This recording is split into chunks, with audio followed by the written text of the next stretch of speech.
કેમ છો બાળકો? જય શ્રી કૃષ્ણ. Good morning. કેટલા મોઢાડી ચાલે? બીજું. કઈ ટીમ છે?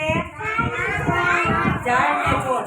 જો આજે ઝાડ વિશે આપણે જાણવું છે કે ઝાડ કેવું હોય, એમાં શું શું હોય અને કેવી રીતે ઉગાડવું પડે. જો આમાં હું લીધું છે, આ શેના બી છે? સીતાફળીના બી છે. શેના છે? જો પેલા ઝાડ ઉગાડવું હોય તો આપણે બી વાવવું પડે. શું વાવવું પડે? બી વાવી એટલે ઝાડ થાય. શું થાય? જો આપણે બી વાવ્યું તો આવું ઝાડ થાય. શું થાય? આ શેનું ઝાડ થયું? સીતાફળનું બી વાવ્યું હોય તો સીતાફળ થાય. જામફળનું બી વાવી તો જામફળ થાય. આપણે જેનું બી વાવી એનું બી એનું ઝાડ થાય. તો આપણે સીતાફળ વાવ્યું છે એટલે સીતાફળનું ઝાડ થયું. જો ઝાડમાં શું હોય તો કે પેલા થડ હોય. શું હોય? આને શું કહેવાય? ફળ કહેવાય. પછી આને શું કહેવાય? આને શું કહેવાય? ડાળી કહેવાય. શું કહેવાય?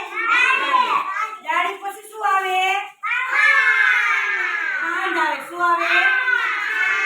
ફળ હોય, ડાળી હોય અને પાંદ આવે. અને પછી મોટું ઝાડ થઈ જાય પછી શું આવે? એમાં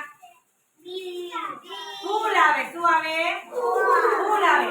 ફૂલ આવે તો પછી ફૂલમાં શું થાય? સીતાફળ થાય. શું થાય? સીતાફળ થાય. પછી સીતાફળને શું કરવાનું હોય? સીતાફળ ખાવાનું હોય. તો કાચે કાચું ખાવાનું હોય કે પાકી જાય પછી? પાકી જાય પછી. આ સીતાફળનું ઝાડ હતું. શું હતું?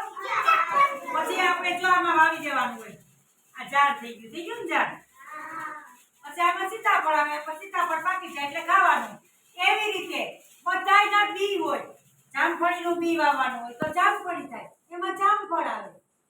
એવી રીતે બી વાવવાના હોય. મજા આવી?